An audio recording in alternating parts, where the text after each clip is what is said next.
सूचक कुंकुमतो नियतारुणिता तुलनीलतनो कमलायत लोचन लोकपते विजयी भव वेंकटशैलपते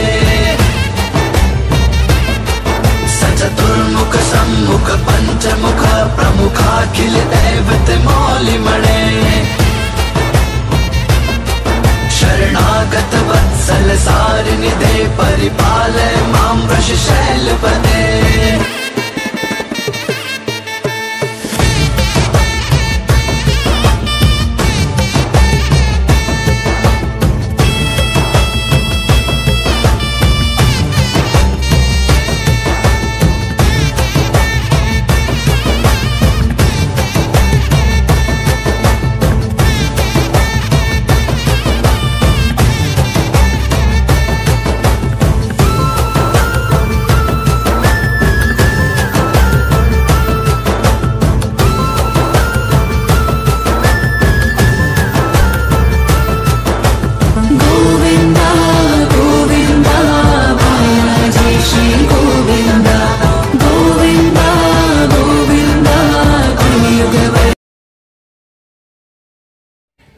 सर्ववेद संवेद्यायां भक्तहृदयांतर्निवासिने श्री दुर्गा महापीठाधीश्वराय सद्गुरु समतानंदाय ते नमः।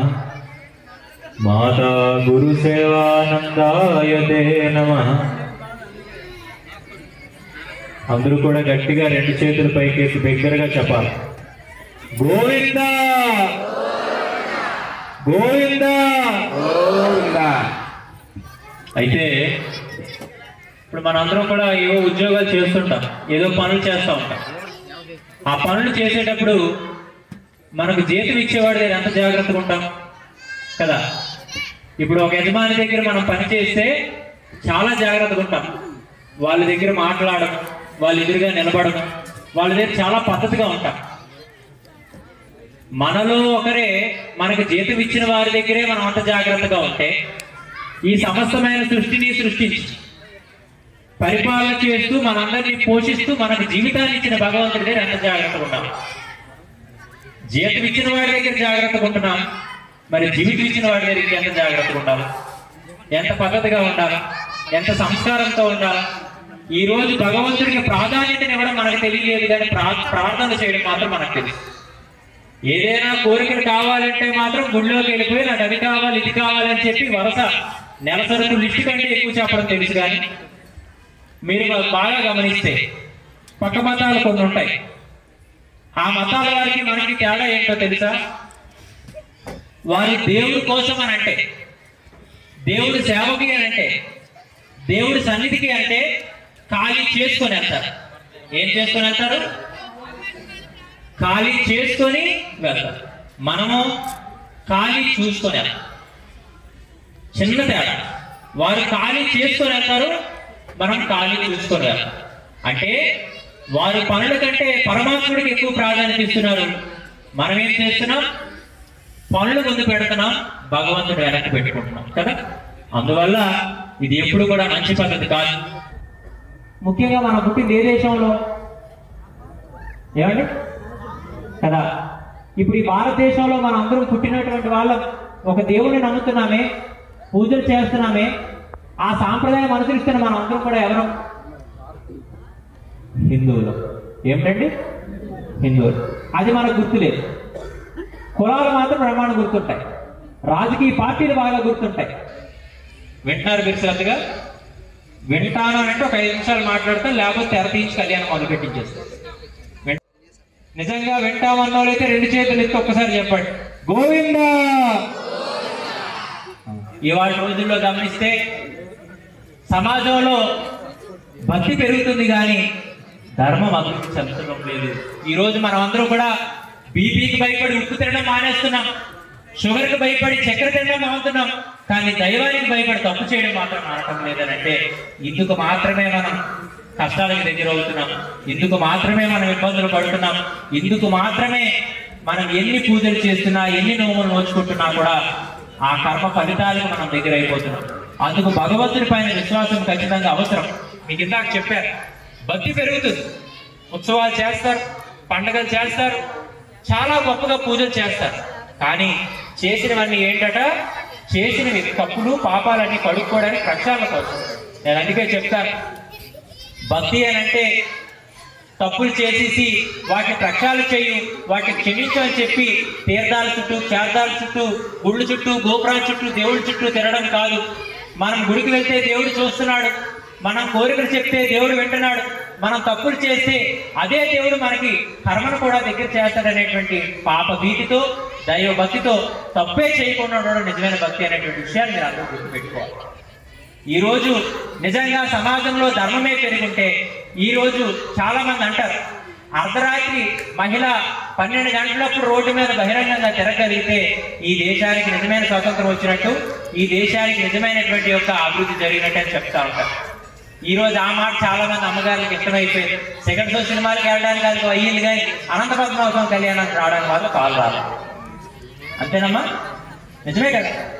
అట్లాంటి పరిస్థితుల్లో నేను నిజంగా చెప్తాను, అభివృద్ధి అభివృద్ధి అని అంటే డబ్బులు సంపాదించేసి మేళ్ళు మిగులు కట్టేసి ఇన్ఫ్రాస్ట్రక్చర్ పెరగడం అభివృద్ధి కాదు. ఎప్పుడైతే ఈ దేశంలో రైతు అనబడేటువంటి వాడు ప్రశాంతంగా కష్టం లేకుండా ఉండగలుగుతాడో ఆ రోజు దేశం అభివృద్ధి చెందినట్టు. ఎప్పుడైతే హాస్పిటల్లో రోగుల సంఖ్య తగ్గి ప్రజలందరూ ఆరోగ్యంతో ఉంటారో ఆ రోజు దేశం అభివృద్ధి చెందినట్టు. ఎప్పుడైతే రాత్రి పగలు తేడా లేకుండా కుటుంబాలు సైతం పక్కన పెట్టి త్యాగంతో ఒక గొప్ప సమాజ స్పృహతో పోలీసులు పనిచేస్తున్నారు, ఎప్పుడైతే రాత్రులు కూడా పోలీసులు మనలాగే ఇంట్లో పడుకుంటారో ఆ రోజు దేశం అభివృద్ధి చెందినట్టు. ఎప్పుడైతే ప్రతి మనిషి కూడా సాటి మనిషిలో మనిషిని గుర్తిస్తూ మానవతా దృక్పథంతో, సేవా సహృదయాలతో, ప్రేమ ఆప్యాయతలతో బతుకుతారో ఆ రోజు ఈ దేశం అభివృద్ధి చెందినట్టు. తప్పితే మనం ఏదో డబ్బులు సంపాదించేసినంత మాత్రం అభివృద్ధి అనుకుంటే ఈ వైభవాలన్నీ కూడా మనం ఉండేటప్పుడు తప్పితే, ఇప్పుడు ఇదే శరీరాలు కానీ ఇందులో శ్వాస పోయి, ఇందులో చైతన్యం పోయి ఈ శరీరాలు శవాలుగా మారితే మనం సంపాదించినవి కూడా మన వెనక్కి రావు అనబడేటువంటి విషయాలు గుర్తుపెట్టుకొని, ఏ వ్యక్తి పోయినా కూడా కట్టెలతోనే కాలుస్తారు తప్పితే కట్టెలతో కాల్చరని అనేటువంటి విషయాన్ని ఖచ్చితంగా గుర్తుపెట్టుకోవాలి. ఈ రోజు ఆ పచ్చ కాగితాల మధ్యలో పడి మనిషి పిచ్చి కాగితంలో బ్రతుకుతున్నాడు. ఆ పచ్చ కాగితాలు డబ్బే సర్వం అనుకుంటూ, ప్రేమ ఆప్యాయతలు దూరం అయిపోతూ, కుటుంబ బంధాలు దూరం చేసుకుంటూ అంత బాధ్యతారహితంగా బ్రతుకుతా ఉన్నారు. నిన్ను కష్టకాలంలో కాపాడే దైవం కూడా కాదు, నీ ధర్మమే. అవశ్యం అనుభవోక్తవ్యం కృతం కర్మ శుభాశుభం. నువ్వు మంచి చేస్తే నీకు మంచి తిరిగి వడ్డీతో సైతం వస్తుంది, చెడు చేస్తే ఖచ్చితంగా దానికి ఎవరు అతీతులు కాదనేటువంటి యొక్క గొప్ప చైతన్య స్ఫూర్తి హిందూ ధర్మం చెప్తుంది. అటువంటి హిందువులుగా మనం పుట్టాం. అంతట్లో అదృష్టం ఏంటి తెలుసా? దశావతారాలన్నింటినీ దర్శిస్తే ఎంత ఫలితమో, అనంత పద్మనాభ స్వామి యొక్క స్వరూపాన్ని చూస్తే అంత గొప్ప పుణ్యం అనబడేటువంటి విషయాన్ని గుర్తుపెట్టుకోవాలి. అటువంటి యొక్క పద్మనాభుడు సన్నిధి, పద్మనాభుడు నిలిచి శాశ్వతంగా కొలువైనటువంటి యొక్క పద్మనాభం ఈ ప్రాంతంలో పుట్టడం చాలా అదృష్టం. ఈ మధ్య కాలంలో కోయి కోయి పాట వచ్చింది, విన్నారమ్మా? కోయి కోయి కనీసం ఈ యువతరాన్ని, ఈ దేశానికి ఒక జాతీయ గీతం ఉంది, అది జనగణమన. దాన్ని మనం నేర్చుకోవాలి. అది నేర్చుకుంటే కానీ దేశంలో పుట్టడానికి మనకు అర్హత లేదు, బతకడానికి అర్హత లేదని తెలియడం మానేసి ఎవడో ఎక్కడో చులకనగా తేలిగ్గా దిగజారిపోయి పాడితే అది పక్కమతస్తుడి యొక్క యేసుక్రీస్తు పాట అయితే వీళ్ళు కోయి కోయి కోయి కోయి కోయి కోయి అని చెప్పి వీళ్ళు పోషించుకుంటారు. అంటే ఎంత దిగజారిపోయి మనం ఎంత హేళనగా మనం బ్రతుకుతున్నామో ఆలోచించాలి. అందుకు ఖచ్చితంగా ఒకప్పుడు కాలంలో గమనిస్తే ప్రతి ఇల్లు కూడా ఒక దేవాలయంలో ఉండేది. ప్రతి ఇంటి ముందు కూడా ఆ యొక్క మహిళా మూర్తులు సాక్షాత్ వైకుంఠం నుంచి లక్ష్మీదేవి దిగొచ్చింది అన్నంత శోభతో, అంత కళతో ముఖాన్ని పసుపు రాసుకొని బొట్లు పెట్టుకొని అంత గొప్ప వైభవంతో ఉంటే ఇవాళ అదే దరిద్రమో తెలియదు కానీ రేపో మాపో కాటికి పోయే ముస్లాం కూడా పంజాబీ డ్రెస్సులు వేసి బొట్లు పెట్టుకోవడానికి సిగ్గైపోయి స్టిక్కర్లు. ఆ పక్క మతస్థులే మీకు ఉదాహరణ. వాళ్ళు బొట్లు ఉండవు, పొరపాటుగా చూస్తే వాళ్ళ మొగుడు, అంతేనా? కానీ నుదుట ఏ ఒక్క మహిళ అయితే, ఏ ఒక్క స్త్రీమూర్తి అయితే కుంకుమ పెట్టుకుంటుందో ఆ స్త్రీమూర్తి ముఖం చూడగానే ఏదో తెలియదు ప్రశాంతత, ప్రసన్నత. అటువంటి ఒక సంస్కారాన్ని మర్చిపెట్టి ఆ మతస్థులు వాళ్ళ సాంప్రదాయం ఉందని అది పాటిస్తే మన సాంప్రదాయంలో ఉన్నది మనం పాటించలేకపోతున్నాం. అందుకు ఖచ్చితంగా మీ అందరికీ ఒకటే విషయాన్ని చివరిగా చెప్తున్నా. ఈరోజు మనం అంతా కూడా ఏ దేశంలో పుట్టామని చెప్పాం? చెప్పాలి గట్టిగా. అయిపోయింది, సమయం అయిపోయింది కళ్యాణానికి కూడా. మనమంతా ఎవరు కదా, ఖచ్చితంగా మనం అందరం చేయాల్సినటువంటి 3 పనులు ఏంటో తెలుసా? మనం హిందువులమే అని ప్రకటించుకోవాలి. ఈరోజు ఖచ్చితంగా నీ తండ్రి ఎవరు అంటే ఖచ్చితంగా తండ్రి పేరు చెప్తామని, మీ తల్లి ఎవరు అంటే తల్లి పేరు చెప్తామని. ఆఖరి మీరు గమనించండి, ఒక ఇస్లాం మతస్థుని మీరు గమనిస్తే ఆడవాళ్ళు గుర్కా ధరిస్తారు, అవునా? నల్లని గుర్కా ధరిస్తారు. వాళ్ళు చూసినట్టే పోల్చొచ్చు, వీళ్ళు ముస్లిం సాంప్రదాయం ఉండేటువంటి యొక్క మహిళలు. మగవారిని గమనించండి, నెత్తిన టోపీ పెట్టుకుంటారు, గడ్డాలు పెంచుకుంటారు, సరళాచి వేసుకుంటారు, వెంటనే పోల్చొచ్చు ఇతరు మహమ్మదీయుడు ముస్లిం అని. క్రైస్తవులు మీరు గమనించండి, ఆడవాళ్ళకి బొట్టు ఉండదు. ఇంకా అర్థమైపోతుంది, మన దేశంలో ఇద్దరికే బొట్టు ఉండదు. ఒకటి మొగుడు పోయినటువంటి యొక్క ఆ పదం ఒకటి ఉంది, క్రైస్తవులకు మాత్రమే ఈ దేశంలో బొట్టు ఉండదు.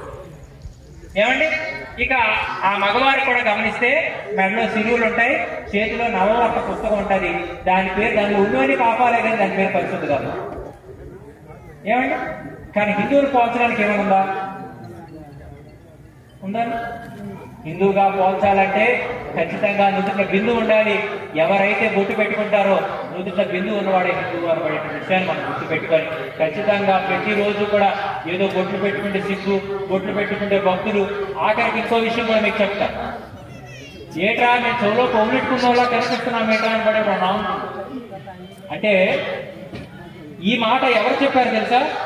మన దేశానికి ఆంగ్లేయులు, బ్రిటిషర్లు, క్రైస్తవులు ఈ దేశానికి వచ్చేటప్పుడు వాళ్ళ సాంప్రదాయాన్ని చూశారు. గుళ్ళోకి వెళ్ళి దేవుణ్ణి ప్రార్థన చేసుకొని ఆ పాదాలు జరిగినటువంటి పువ్వుతుండే అర్హత నాకు లేదు. ఆ పువ్వు భగవంతుని పాదాలు ముట్టగలిగింది, నేను ముట్టలేకపోయాను. కనీసం ఆ పువ్వు నా దగ్గర ఉన్న పవిత్రమే కదా అని చెప్పి గొప్ప భక్తితో శరణాగతితో హిందువులు పరిపూర్ణమైనటువంటి భావనతో చెవులో పువ్వులు పెట్టుకుంటే వాడు అది గమనించి వాడు చులకనగా భావించి వాడు అప్పటి నుంచి దాన్ని ఏం చేశాడు? హిందువులు అనబడేటువంటి వారు చాలా తెలివి తక్కువలు, హిందువులు అనబడేటువంటి వారు చాలా ఆలోచన తక్కువలు, అజ్ఞానులు, కాఫీస్ అని చెప్పి ఒక పేరు పెట్టి చెవులో పువ్వులు పెట్టుకున్న వాళ్ళంటే అంత హేళనగా ఒక పదార్థం చేస్తే కనీసం మనం కూడా గుడికి వెళ్తే చెవులో పువ్వు పెట్టుకుంటాం అనబడే విషయాన్ని మర్చిపోయి మనం కూడా మామూలు వాడుక భాషల్లో మనం కూడా నేను చెవులో పువ్వు పెట్టుకున్నా కనిపిస్తున్నానా అంటాం కదా. అంటే మనల్ని మనమే అవమానించుకుంటాం. అందుకు ఇది తప్పు. కాబట్టి ఖచ్చితంగా మనం ఏం చేయాలా? బొట్టు పెట్టుకునే దాంట్లో సిగ్గుపడకుండా బిందువు పెట్టుకుని హిందూ అని ప్రకటించుకోవాలా. ఇక ఖచ్చితంగా మన ఇంటిపై కాషాయ ధర్మధ్వజం, కాషాయ జెండా ఎగరాలి. ఆఖరికి ఈ రోజు ఈ ఆధ్యాత్మిక ధార్మిక ప్రాధాన్యత దేశంలో తగ్గిపోయి రాజకీయ ప్రాధాన్యత ఎక్కువైపోవడం వల్ల కాషాయ జెండా కనిపిస్తే దాన్ని బీజేపీ అంటాం, రాంబాబు నా పక్కన నిలబెడితే నేను వైసీపీ అంటాం, మా నగేష్ నా పక్కన నిలబెడితే నేను తెలుగుదేశం అంటాం. సమాజం అలవాటు అయిపోయింది. నిజమేనా కాదు? అంటే దైవాలు సైతం కూడా రాజకీయాలు అంటగట్టేటువంటి పరిస్థితుల్లో మనం బ్రతుకుతున్నాం. అందుకు ఖచ్చితంగా మనం ఏం చేయాలా? ఆ కాషాయ జెండా అంటే అవి పార్టీలు మన దగ్గర నుంచి అద్దెకి తీసుకునే తప్పితే ఆ పార్టీల నుంచి అద్దెకి మనం తెచ్చుకోలేదు. కాబట్టి కాషాయం అంటే త్యాగానికి చిహ్నం, కాషాయం అంటే ప్రేమకు చిహ్నం. అటువంటి కాషాయ ధర్మధ్వజాన్ని ఇంటిపైన పెట్టుకొని నేను హిందువుని అని ప్రకటించుకోవాలా. ఇక ప్రతి ఇంటిలో కూడా భగవద్గీత అనేటువంటి ధర్మ గ్రంథాన్ని ఇంట్లో పెట్టుకొని మనం హిందువులుగా చెప్పుకోవాలా. ఇక ఇంటి మీద జెండా ఉంది, నుదుటిన బొట్టు ఉంది, మా ఇంట్లో భగవద్గీత ఉంది, మా పని సరే అనుకుంటే కాదు. ఖచ్చితంగా మనం కూడా మంచిగా, ధర్మంగా, నీతిగా, నిబద్ధతతో, సత్యంగా, యథార్థంగా బ్రతకగలిగినాడే నిజమైన మనిషిగా మనం బ్రతికినట్టని ప్రతి రోజుని కూడా భగవంతుడు మనకు ఒక అవకాశంగా ఇచ్చాడు. ఆ రోజున మనం ఖచ్చితంగా మంచిగా ఎదుటి వారికి మనం కష్టమన్న వాళ్ళ కష్టాలు తీర్చి అక్కర్లేదు, కానీ వారి కన్నీరు తుడిచేటట్టుగా వారికి భరోసాగా విమర్శ చేయకుండా పరామర్శ చేసే స్థాయికి మనిషి ఎదగలిగినాడు. ఖచ్చితంగా మానవతా దృక్పథంతో కలిగినట్టే తెలియజేస్తూ ఆఖరికి ఈరోజు మనిషి చచ్చిపోయినా కూడా ఆ విలువలు కూడా తెలుసుకోకుండా ఆఖరికి కన్నీరు కార్చేవారు తక్కువయ్యారు, పాడి మోసేవారు తక్కువయ్యారు. కనీసం చచ్చిపోతే ఎంత వేగా కాటికి తీసుకెళ్ళిపోయి మన పనులు మనం చేసుకుంటామనేటువంటి తక్కువ పరిస్థితుల్లో మనుషులు బ్రతకడం చాలా బాధాకరం అని తెలియజేస్తూ మరి చక్కగా మీ అందరికీ కూడా గొప్ప అవకాశం. అనంత పద్మనాభుల యొక్క కళ్యాణానికి ఇది 3వసారి రావడం అనుకుంటా. 3 సార్లు ముచ్చటగా 3 అయ్యాయి. 3 సార్లే కాదు, పద్మనాభంలో దారికి స్పృహ ఉన్నంత వరకు, భక్తులుగా మంచి మనసుతో మీ ప్రేమ ఉన్నంత వరకు ఖచ్చితంగా 300 సార్లైనా మళ్ళీ ఇంకో జన్మ ఉన్నా కూడా మళ్ళీ వచ్చేదానికి చంద్రస్వామి సిద్ధంగా ఉంటాడనే విషయాన్ని మీ అందరికీ తెలియజెప్తూ చక్కగా అనంత పద్మనాభుడి యొక్క అనుగ్రహంతో అందరూ కూడా 3 పువ్వులు 6 కాయలు, అందరి వ్యవహారాలు కూడా 3 పనులు 6 కాసులుగా ఉండాలని నిండు మనసుతో ఆశీస్సులు అందిస్తూ అందరి ముందు సెలవు తీసుకుంటూ అందరూ గట్టిగా చెప్పండి, గోవిందా అనంత పద్మనాభ గోవిందా. అయిపోయి ఇప్పుడే చేతులు ఎత్తి చెప్పండి, స్వామి దర్శనం జరుగుతుంది.